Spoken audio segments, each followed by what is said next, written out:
तो देखिए फ्रेंड्स, आज के इस वीडियो में मैं आपके साथ साझा करने वाला हूं राजस्थान ओपन बोर्ड के हिंदी के पेपर को। तो देखिए गाइस, वीडियो शुरू करने से पहले मैं आपको बता दूं, आपको राजस्थान ओपन बोर्ड के किसी भी सब्जेक्ट के 10th ओपन बोर्ड या फिर 12th ओपन बोर्ड के पेपर की आवश्यकता हो तो आप मुझे कमेंट्स करके जरूर बताइए, ताकि मैं जो आपके कमेंट्स देखूंगा उसके अकॉर्डिंग मैं नेक्स्ट वीडियो उसी पेपर को लेकर बनाऊंगा।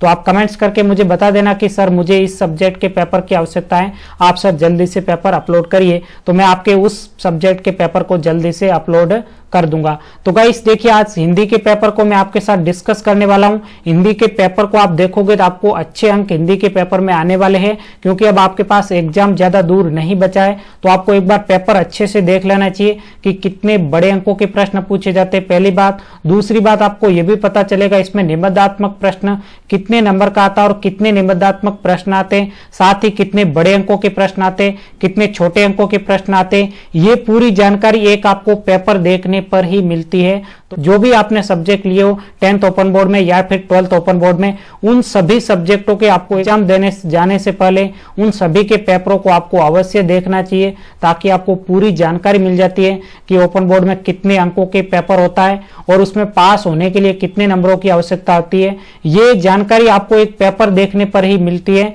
तो गाइस, आपको पेपर जरूर देख लेना चाहिए, किसी भी सब्जेक्ट का, जो भी आपके सब्जेक्ट हो उन सभी सब्जेक्टों का एक बार आपको पेपर अवश्य देख लेना चाहिए। तो गाइस, आज आपके साथ मैं डिस्कस करने वाला हूं राजस्थान ओपन बोर्ड के हिंदी के पेपर को। तो मैं आपको बताऊंगा कि हिंदी के पेपर में किस प्रकार के प्रश्न पूछे गए, कितने बड़े अंकों के प्रश्न और कितने छोटे अंकों के प्रश्न पूछे गए। ये है राजस्थान ओपन बोर्ड के हिंदी का पेपर। यहाँ पे आपको परीक्षा का दिन व दिनांक लिखना होता है। जैसे आप नीचे बढ़ते हो, यहाँ पे आपको निरीक्षकों के हस्ताक्षर वो अपने आप करेंगे। ये है अपना राजस्थान ओपन बोर्ड का हिंदी का पेपर। यहाँ से आपका पेपर स्टार्ट होता है। यहाँ पे आप देख सकते हो पूर्णांक कितने नंबर का है, 100 नंबर का आपके पेपर होगा। अब मुझे आप बताइए कि 100 नंबर में से आपको पास होने के लिए कितने नंबर लाने हैं। तो गाइस, आपको 100 में से आपको पास होने के लिए 33 नंबर की आवश्यकता होगी। 33 नंबर में से एक भी नंबर कम आया, इसका मतलब आप पेपर में क्या होंगे, फेल। तो आपको कोशिश सबसे ज्यादा पहले तो ये करनी है कि मुझे पास होने के लिए जो 33 नंबर है न्यूनतम, वो मुझे कैसे भी करके प्राप्त करने हैं। तो ये आपकी सबसे पहले प्राथमिकता होनी चाहिए कि मुझे कम से कम हिंदी के सब्जेक्ट में 33 नंबर तो अवश्य आए। अब देखिए, एक और बात कंडीशन है, आपके एक होता है पीसीबी कैंप। यदि आपने पीसीबी कैंप अटेंड करते हो तो वहां पे पीसीबी कैंप में आपको 10 नंबर भेजे जाते हैं। हिंदी के कितने नंबर भेजे जाते हैं, शतरंग के तौर पर, यानी सेशनल मार्क्स के तौर पर आपके 10 नंबर भेजे जाते हैं। 10 में से आपको, जैसे वहां पे सेशनल में से 10 में से 10 वहां पे शतरंग भेजे जाते हैं, तो यहाँ पे पासिंग मार्क्स आपके लिए 23 नंबर लाने हैं। 23 नंबर कब लाने, मुझे आप कमेंट्स करके बताओ जल्दी। 23 नंबर उस कंडीशन में लाने हैं जब आपके 10 नंबर क्या भेजे जाएं, ये शतरंग के नंबर 10 नंबर भेजे जाएंगे। उसी समय आपको क्या करना है, तो पास होने के लिए कम से कम आपके 23 नंबर की आवश्यकता होगी। और यदि सेशनल मार्क्स आपके नहीं भेजे जाते या फिर आप खुद की गलती की वजह से पीसीबी कैंप में नहीं जाते हो, तो आपके पीसीबी कैंप के 10 नंबर नहीं भेजे जाएंगे और आपको पास होने के लिए कितने नंबरों की आवश्यकता होगी, फिर आपको पास होने के लिए 33 नंबर की आवश्यकता होगी। और यहां से मैं आपको निर्देश दे रखे, सभी प्रश्न अनिवार्य हैं, प्रश्नों के लिए निर्धारित अंक उनके सामने दिए गए हैं। अब गाइस, मैं शुरुआत करता हूं एक एक नंबर से। यहां से आपको बात समझ में आ गई। और जो आपको पेपर करने का समय दिया जाएगा वो 3 घंटे का आपको समय होगा, और 3 घंटे में उस पेपर को आपको क्या करना है, सोल्व करना है, यानी सभी प्रश्नों के उत्तर देने की कोशिश करनी है। ज्यादा समय आपको खर्च नहीं करना है। तो देखिए, अपन सीधे बढ़ते अपने नेक्स्ट प्रश्न की तरफ। यहां से आपका पहला प्रश्न पूछा गया है। आप एक बार पेपर को देख लीजिए कि पेपर में प्रश्न कैसे पूछे जा रहे हैं। ये पूरा तरीका आपको जो मिलता है, ये प्रश्न इसी प्रकार से आपके जो अभी आप एग्जाम देने वाले हो उसी में इसी टाइप से प्रश्न पूछा जाएगा। पहला प्रश्न यही रहेगा, इसकी जगह चेंज हो सकते हैं वर्ड्स, लेकिन जो आपका ये पैटर्न है यही रहेगा। यहाँ पे आपका एक प्रश्न पूछा, इसी टाइप से पूछा जाएगा। निम्नलिखित प्रश्नों के उत्तर के विकल्प छांटकर अपनी उत्तर पुस्तिका में लिखिए। इसी टाइप का प्रश्न आपके सामने वहां पे मिलेगा। उसमें पहला आपको दिया जाएगा, जाने दीजिए ये सब बड़े घाघ होते हैं, ये शब्द किसके लिए कहे गए हैं। तो गाइज, आपने ये पाठ नहीं पढ़ा अभी तक, आप मुझे इस प्रश्न का उत्तर बताइए। पहला ऑप्शन है ए बहादुर के लिए, बी निर्मला के लिए, सी बाबूजी के लिए, डी है किशोर के लिए। अब इस प्रश्न का उत्तर क्या होगा, आप जल्दी से कमेंट्स करके बताइए। जल्दी से कमेंट्स करिए फ्रेंड्स। देखिए इस प्रश्न का उत्तर आपने यदि पहला पार्ट पढ़ा है तो आपको इस प्रश्न का उत्तर अवश्य याद होगा। ये पहला प्रश्न था इसलिए मैंने आपको बता दिया है। इसका उत्तर है बहादुर के लिए। यदि आपने पाठ नहीं पढ़ा है तो आपकी कंडीशन थोड़ी सीरियस है, क्योंकि आप सोचते हो कि ओपन बोर्ड में ऐसे ही पास हो जाते हैं। वो आपका मन का जो भ्रम है वो सबसे पहले बाहर निकाल दीजिए, क्योंकि ओपन बोर्ड में पिछले विद्यार्थियों को पूछ लीजिए आप कितने सारे विद्यार्थी फेल हुए हैं। तो आपको एक बार किताब तो अवश्य खोलनी होगी। अब दूसरा प्रश्न है, सुब्रन कलश सुरा भरा साधु निंदे सोई। उपयुक्त पंक्ति में सुब्रन का क्या हास्य है? ऑप्शन ए, जल्दी से उत्तर बताइए इसका, सुंदर रंग, बी ऑप्शन अज्ञानी, सी ऑप्शन है स्वर्ण और डी ऑप्शन है साधु। इस प्रश्न का उत्तर क्या है आप जल्दी मुझे कमेंट्स करके बताइए, जल्दी से करिए कमेंट्स। और फ्रेंड्स अपन बढ़ते हैं नेक्स्ट प्रश्न की तरफ। तीसरा है, हे देव क्या साचे बिना कुछ आप ढल सकता नहीं। उपयुक्त पंक्ति का भाव क्या है? ये आपको इस पंक्ति का भाव क्या है उस प्रश्न का उत्तर देना। ऑप्शन ए दे रखा है, देव देव आलसी पुकारा करते। ऑप्शन बी, कर्म से भाग्य बड़ा होता है। ऑप्शन सी, कर्म करने से पूर्ण सफलता नहीं मिलती। और ऑप्शन डी दे रखा है आपको, अपने भाग्य का सांचा मनुष्य अपने परिश्रम से बनाता है। इस प्रश्न का भी उत्तर यदि आपको आता है तो आप मुझे कमेंट्स करके जरूर बताइए, और नहीं आता तो आप अपनी स्थिति देख सकते हो कि आपके ओपन बोर्ड में कितने नंबर आएंगे। और चौथा प्रश्न है, अंतरिक्ष यान मैट सेट का नाम कल्पना 1 भारत के किस प्रधानमंत्री ने रखा था? ऑप्शन ए, इंदिरा गांधी ने। ऑप्शन बी, अटल बिहारी वाजपेयी ने। ऑप्शन सी, इंद्र कुमार गुजराल ने। और ऑप्शन डी, राजीव गांधी ने। जो भी इस प्रश्न का आंसर हो आपको आता है तो आप कमेंट्स करके मुझे जरूर बता दीजिएगा। पांचवा प्रश्न पूछा गया आपके, चंद्र गहना से लौटती बेर, चंद्र गहना से लौटती बेर कविता में वर्णन है, यानी इस कविता में किसका वर्णन है? तो देखिए ऑप्शन ए, चंद्रमा का। ऑप्शन बी, चना व सरसों का। ऑप्शन सी दे रखा है, प्रकृति के सुंदर दृश्यों का। ऑप्शन डी है, जीवन की घटनाओं का। फिर जैसे अपन नीचे बढ़ते हैं, ये जो प्रश्न थे ये प्रश्न कितने कितने नंबर के थे? एक प्रश्न 1 नंबर का था, टोटल प्रश्न 5 नंबर के हैं। और ये उसी प्रकार से आपके 5 नंबर के अ स द वाले प्रश्न पूछे जाएंगे। तो आपके एग्जाम में 5 नंबर अ ब स द वाले प्रश्न आएंगे, जिनके आपके ऑप्शन दिए होंगे। आपको 4 ऑप्शन में से एक ऑप्शन टिक करना है। ये प्रश्न 5 नंबर के आएंगे। देखिए दूसरा प्रश्न है, निम्नलिखित प्रश्नों के उत्तर 15 से 20 शब्दों में आपको देने हैं। 6 प्रश्न, एक प्रश्न का उत्तर देने पर आपको 1 नंबर मिलेगा। टोटल 6 है, यानी एक प्रश्न 1 नंबर का। पहला प्रश्न पूछा गया है, गुरु कुम्हार शिष्य कुंभ है, गड़ी गड़ी काटे खोट। तो इस दोहे की पंक्ति में कौन किसमें खोट निकालता है? जो कवि है इस पंक्ति में किसमें खोट निकालता है? ये प्रश्न का उत्तर आपको आता है तो कमेंट्स कर दीजिए, नहीं तो एक बार आप पूरा पेपर देख लीजिए आपको कितने प्रश्न के उत्तर आ रहे हैं। यदि प्रश्नों के उत्तर आपको 33 नंबर तक आ रहे हैं तो आपकी कंडीशन अच्छी है, नहीं तो फिर आपको एक बार पढ़ने की वो जरूरत है और किताब लाके जरूर खोलनी होगी। नहीं तो वो आपका भ्रम है कि ओपन बोर्ड में ऐसे ही पास हो जाते हैं, तो आपका वो भ्रम पहले ही निकाल दीजिए। पाके वाले विद्यार्थी है पिछले वाले, उनको पूछ लीजिए कितने विद्यार्थी फेल हुए। एक बार पूरा पेपर आप जरूर देखोगे तो आपके मन में जो डाउट है कि किस प्रकार के ओपन बोर्ड में प्रश्न पूछे जाते हैं, वो सभी आपको पूरे पेपर देखने पर ही पता चल जाएगा। देखिए दूसरा प्रश्न है, चुप खड़ा बगुला डुबाए टांग जल में, देखते ही मीन मच चंचल, ध्यान निद्रा त्यागता है, चट दबाकर चोंच में। उपयुक्त कवि पंक्तियों में बगुला क्या करता है?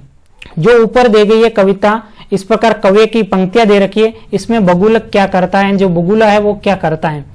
तीसरा प्रश्न है, और सरसों की न पूछो हो गई सबसे सियानी, हाथ पीले कर लिए हैं ब्याह मंडप में पधारी। उपयुक्त काव्य पंक्ति में कौन सा अलंकार है? इस प्रश्न में आपका अलंकार पूछा गया है और ये 1 नंबर का है। इस अलंकार का आप यदि उत्तर देते हो, यदि आपको पता है इस अलंकार का, तो ही आपको 1 नंबर मिलने वाला है। फिर पूछा गया चौथा, अखबार या समाचार पत्र के प्रमुख अंगों के नाम लिखिए, यानी अखबार के कौन कौन से प्रमुख अंग है और समाचार पत्र के कौन कौन से प्रमुख अंग है। और 5वां प्रश्न है, आह्वान कविता में कवि मैथिली चरण गुप्त ने राष्ट्र के विकास के लिए किसका उल्लेख किया है? प्रश्न का उत्तर आपको आता है तो अच्छी बात है, नहीं तो देखते जाइए आगे वाले प्रश्न कितनी आपकी भयानक स्थिति है इस हिंदी के सब्जेक्ट में। या उत्तर दिशा में दौड़ती सीटी बजाती रेलगाड़ी काव्य पंक्ति में मलयालम के कवि बालचंद्रन चुल्ली ककाड़ ने रेलगाड़ी को उत्तर दिशा में दौड़ती रेलगाड़ी को क्यों लिखा है, अन्य दिशा में क्यों नहीं? उत्तर दिशा में क्यों दौड़ती हुई रेलगाड़ी लिखा है, इसका आपको उत्तर देना है। प्रश्न तीसरा पूछा गया है। प्रश्न 6 थे, एक एक नंबर के थे। अब जो आपका तीसरा प्रश्न आएगा, निम्नलिखित काव्यांश किस पाठ से लिया गया है, इसके कवि का नामोल्लेख करते हुए काव्यांश का भाव सौंदर्य एवं शिल्प सौंदर्य स्पष्ट करना है। जो नहीं हो सके पूर्ण काम, मैं उनको करता हूं प्रणाम। कुछ कुंठित और कुछ लक्ष्य भ्रष्ट, कुछ कुंठित और कुछ लक्ष्य भ्रष्ट, जिनके अभिमंत्रित तीर हुए, जिनके अभिमंत्रित तीर हुए, रण की समाप्ति के पहले ही, रण की समाप्ति के पहले ही जो वीर रिक्त तूणीर हुए, जो वीर रिक्त तूणीर हुए, उनको प्रणाम। इसके अविथा में इस कविता का आपको क्या करना है, काव्यांश से आपको क्या करना है, काव्यांश का भाव सौंदर्य व शिल्प सौंदर्य आपको स्पष्ट करना है। ये प्रश्न अथवा में है। इसके अथवा में आपको एक और कविता दे रखी है, आओ मिले सब देश बांधव हार बनकर देश के, आओ मिले सब देश बांधव हार बनकर देश के, साधक बने सब प्रेम से सुख शांति में उद्देश्य के। क्या सांप्रदायिकता भेद से, क्या सांप्रदायिकता भेद से है एक्ट मिट सकता है अहो, बनती नहीं क्या एक माला विविध सुमनों की कहो। इस पंक्ति का भी आपको क्या करना है, भाव सौंदर्य और शिल्प सौंदर्य निकालना है। और ये प्रश्न कितने नंबर का है, 3 नंबर का है। तो उसके अकॉर्डिंग आपको कम से कम 7-8 लाइन में इसका शिल्प सौंदर्य और भाव सौंदर्य दो अलग अलग हेडिंग लगा के आपको लिखना है कि शिल्प सौंदर्य और ये भाव सौंदर्य। चौथा प्रश्न पूछा गया है, निम्नलिखित प्रश्न का उत्तर लगभग 50 शब्दों में दीजिए। इस जो प्रश्न है इनके आपको लगभग 50 शब्दों में उत्तर देने हैं। और एक प्रश्न है 5 नंबर का, तो देखिए, बैठे हुए हो व्यर्थ क्यों, बैठे हुए हो व्यर्थ क्यों, आगे बढ़ो ऊंचे चढ़ो, है भाग्य की क्या भावना, है भाग्य की क्या भावना, अब पाठ पौरुष का पढ़ो, अब पाठ पौरुष का पढ़ो। उपयुक्त पंक्ति के माध्यम से कवि ने भारतवासियों को क्या प्रेरणा दी है। यदि आपको उत्तर आता है तो यहाँ पे आप देख सकते हो 5 नंबर का प्रश्न है। तो कम से कम यहाँ पे दे रखा है, यहाँ पे 50 शब्दों में उत्तर देना है। 50 शब्दों का मतलब क्या हुआ कि इसमें 20 लाइन तक आपको इसको उत्तर देना है। इसके अथवा में प्रश्न है, यदि पहले वाला प्रश्न ये आपको नहीं आता है तो आपको जो बेस्ट आता है उसी का आपको उत्तर देना है। सूरज इसे जगाओ, पवन इसे हिलाओ, पंछी इनके कानों पर चिल्लाओ, पंछी इनके कानों पर चिल्लाओ। कवि ने उपयुक्त पंक्ति में किसे और क्यों जगाने के लिए कहा है। इस प्रश्न का उत्तर आता है आपको तो आपको मिल जाएंगे 5 नंबर। यदि नहीं आता तो आपकी कंडीशन बहुत खराब है। ठीक है गाइस, समझते रहिए। हिंदी का पेपर आप जैसा सोचते हो कि हम कर लेंगे वो दिन अब नहीं रहे ओपन बोर्ड में। निम्नलिखित में से किन्हीं 3 प्रश्नों के उत्तर 25 से 25 शब्दों में दीजिए। 25 से 50 शब्दों में, यहाँ पे 25-25 शब्दों में दे रखे। ठीक है, तो ये प्रश्न आपके 3 प्रश्न आपको करने हैं और एक प्रश्न 2 नंबर का है। इस प्रकार से आपके टोटल प्रश्न हो गए 6। गाइज, आपको इसके सिवाय भी कोई पेपर की आवश्यकता है तो डेफिनेटली आप कमेंट्स करके मेरे से पूछ सकते हो, मैं आपको उस सब्जेक्ट के पेपर अपलोड करवा दूंगा। अब देखिए, पहला प्रश्न है, कभी शिकायत न करने वाली गुमसुम बुढ़ी पृथ्वी से उसका दुख, काव्य पंक्ति में निहित अलंकार का नाम लिखकर अलंकार को परिभाषित कीजिए। यानी इस पंक्ति में कौन सा अलंकार है और उस अलंकार को आपको परिभाषित करना है।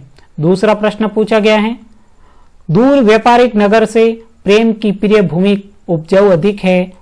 प्रस्तुत काव्य पंक्ति में कवि ने नगर व गांव में क्या अंतर बताया है।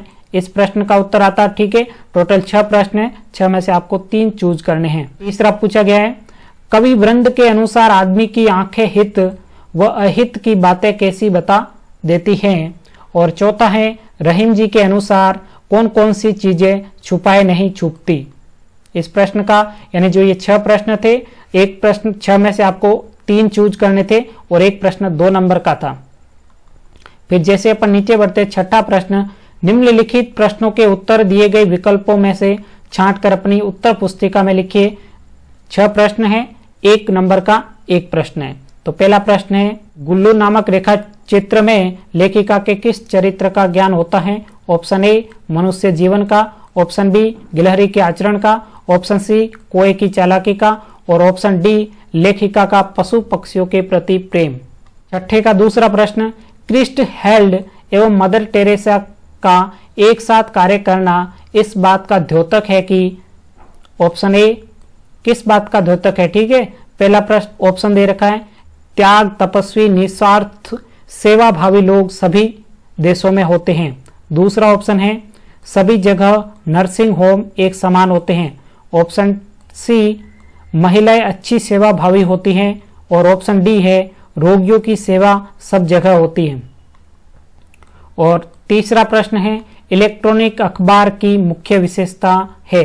ऑप्शन ए भाषा सरल होती है, ऑप्शन बी दुनिया के किसी भी कोने में पढ़ा जा सकता है, ऑप्शन सी यह अंग्रेजी भाषा में होता है और ऑप्शन डी यह कागज पर प्रकाशित होता है। यानी जो इलेक्ट्रॉनिक अखबार की मुख्य विशेषता क्या है ये आपको बतानी है। एक भी ऑप्शन, 4 ऑप्शन में से एक आपको ऑप्शन चूज करना है। चौथा प्रश्न है, शतरंज के खिलाड़ी पाठ की विधा है। ए कहानी है वो, या फिर बी रेखा चित्र, सी कविता या डी व्यंग्य।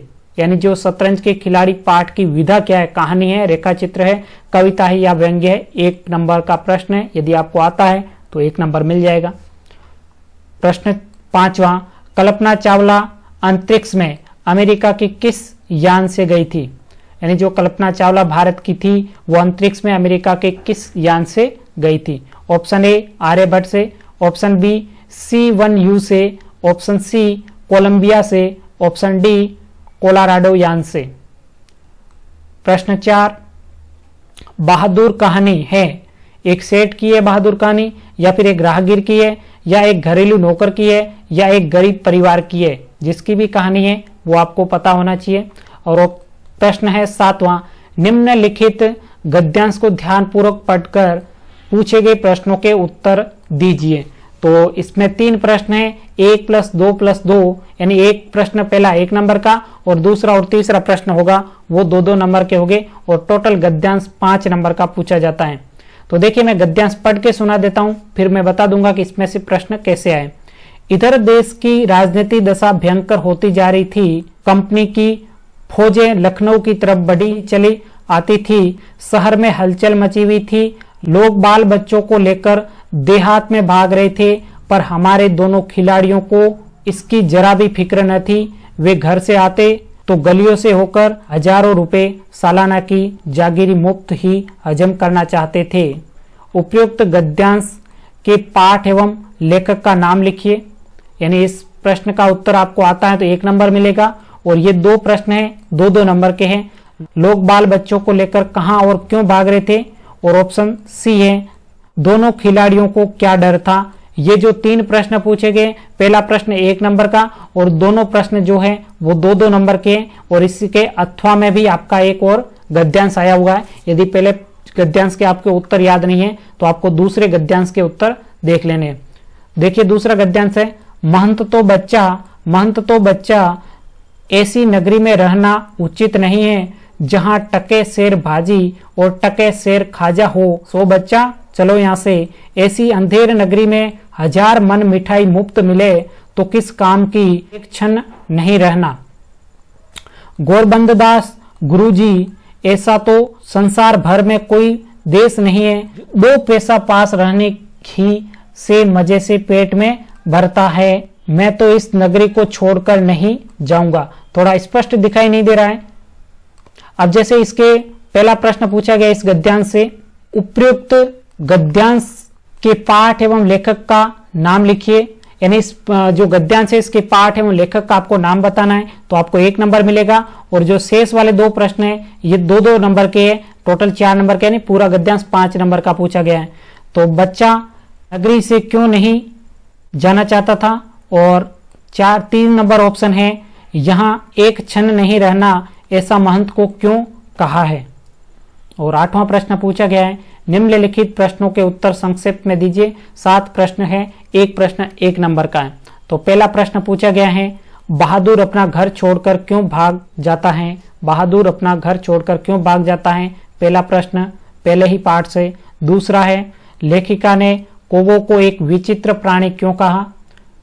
तीसरा ऑप्शन है, मदर टेरेसा की मातृभूमि व कर्मभूमि कौन सी है? चौथा है, कल्पना चावला व बछेंद्री पाल के जीवन से क्या प्रेरणा मिलती है? पांचवा प्रश्न है, समाचार पत्रों के मुख्य विषय क्या क्या होते हैं? छठा प्रश्न है, गिल्लू को मुक्त करने पर उसमें क्या परिवर्तन देखने को मिलते हैं? यानी गुल्लू को मुक्त करने पर उसमें क्या परिवर्तन देखने को मिलते हैं? सातवां प्रश्न है, पत्र के अंगों के नाम लिखिए। नौवां प्रश्न पूछा गया है, निम्नलिखित प्रश्नों के उत्तर लगभग 20-20 शब्दों में दीजिए। 20-20 शब्दों में इसके उत्तर देने। 4 प्रश्न हैं, एक प्रश्न 2 नंबर का है। प्रश्न पूछा गया है, गोरबंद दास अंधेरी नगरी नाटक में किस मानसिकता का पात्र है? दूसरा प्रश्न है, छींक आना, नाक से पानी बहना किस प्रकार की क्रियाएं हैं? ये किस प्रकार की क्रिया? ये साइंस का है तो मैं आपको बता दूं, ये अनैच्छिक क्रियाएं। कैसी क्रियाएं? अनैच्छिक क्रियाएं। और तीसरा है, सुखी राजकुमार कहानी की मूल संवेदना क्या है? चौथा है, आवेदन पत्र क्या होता है? संक्षिप्त में परिचय लिखिए। अब जैसे अपन नीचे बढ़ते 10वां प्रश्न, तो देखिए निम्नलिखित में से किन्हीं 3 के उत्तर लिखिए। 40 से 50 शब्दों में लिखिए। तो देखिए प्रश्न पूछा गया पहला, अंधेरी नगरी नाटक में नगर की किन किन विसंगतियों का चित्रण किया गया है? दूसरा प्रश्न है, आज तक किसी स्वाधीन देश के राजा की पराजय इतनी शांति से इस तरह खून बहे बिना न हुई होगी।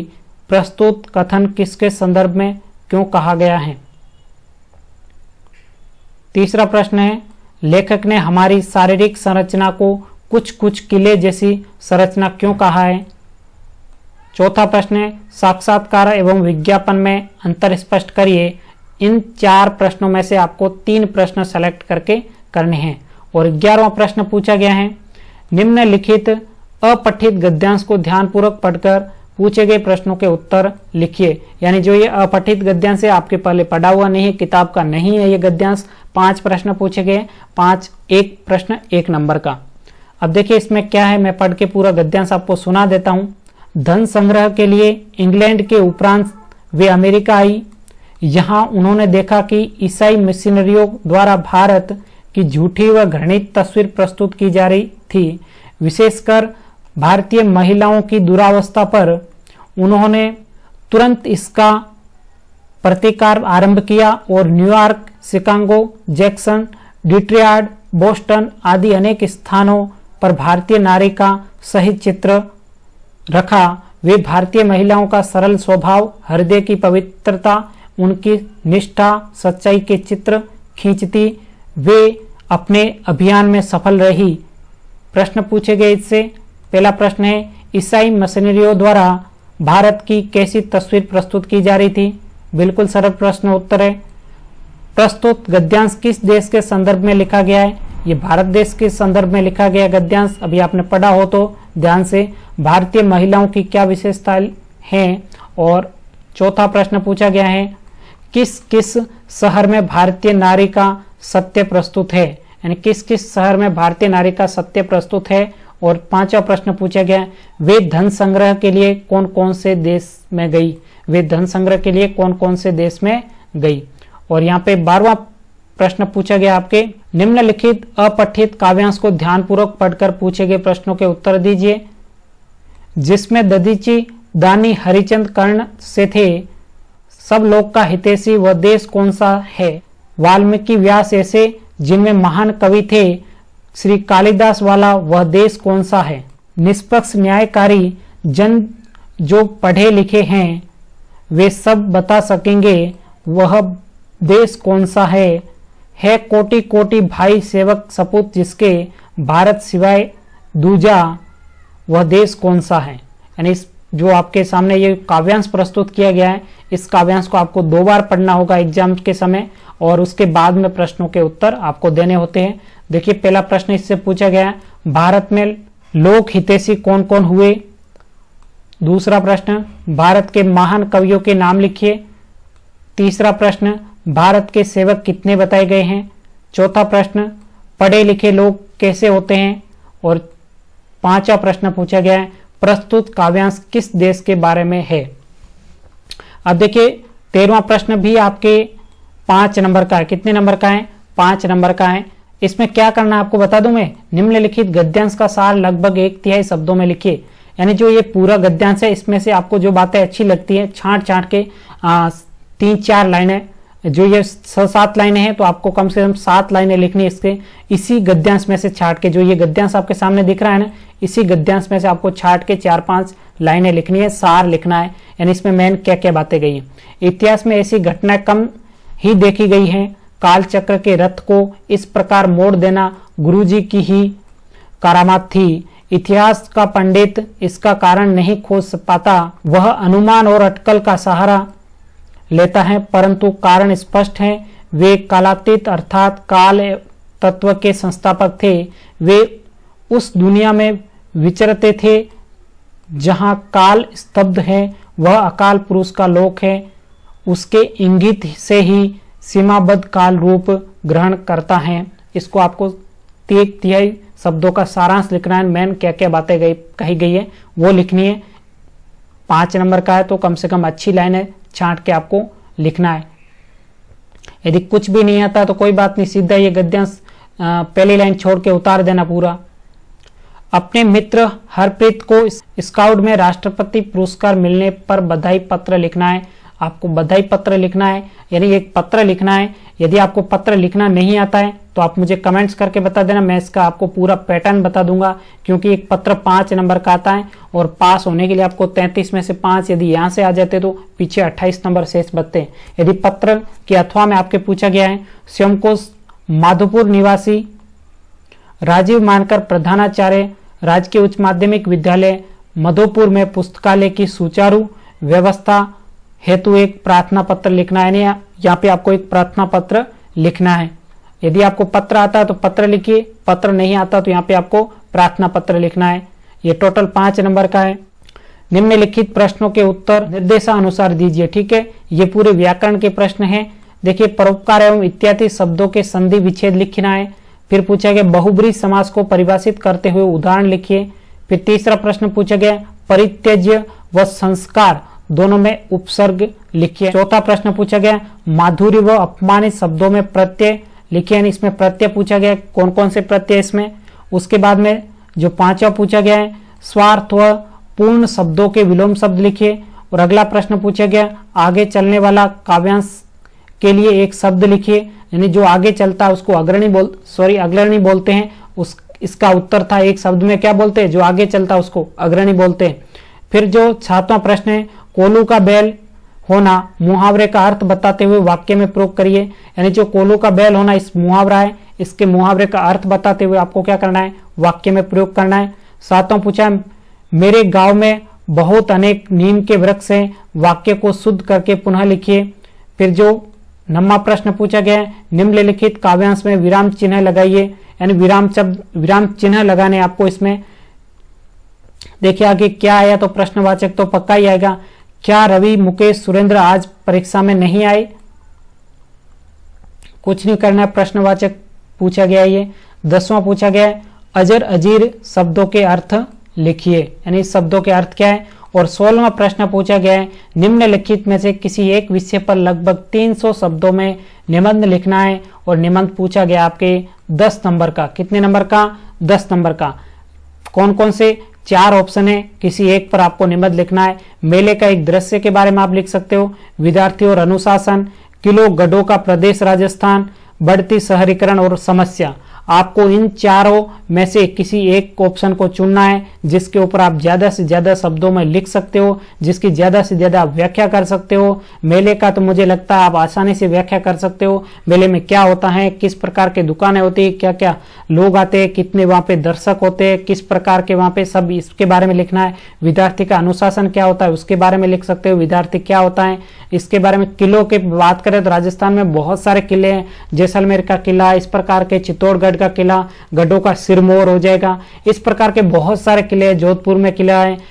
इस प्रकार के जितने भी आपको किलों के नाम आते हैं उन किलों की विशेषताएं आपको लिख सकते हो राजस्थान में, वो भी। और ये पूरा प्रश्न 10 नंबर का है, तो कम से कम 3-4 प्रश्न में लिखना है, यानी 2 से 3 पेज में आपको इस प्रश्न का उत्तर लिखना है, तभी आपको इसमें क्या मिलेंगे, पूरे में से पूरे 10 नंबर मिलेंगे। और पास होने के लिए आपको कितने नंबर फिर पड़ेंगे, यदि आपको यहाँ पे से भी 10 नंबर आपके आ जाते हैं निबंध से, तो आपको पास होने के लिए 23 नंबर की आवश्यकता होती है। और 10 नंबर यदि पहले भी आपके भेजे गए हैं किसमें, पीसीबी कैंप में, तो 20 नंबर हो जाएंगे यहाँ से। फिर आपके बच्चे 13 नंबर, और 13 नंबर आप अपठित गद्यांश जो पूछे गए या जो पठित गद्यांश पूछे गए उसी में से इसके उत्तर दे सकते हो। तो गाइज इसके सिवाय आपको कोई पेपर चाहिए तो आप मुझे कमेंट्स करके बता सकते हो। तो आज के इस वीडियो में इतना ही। Thank you.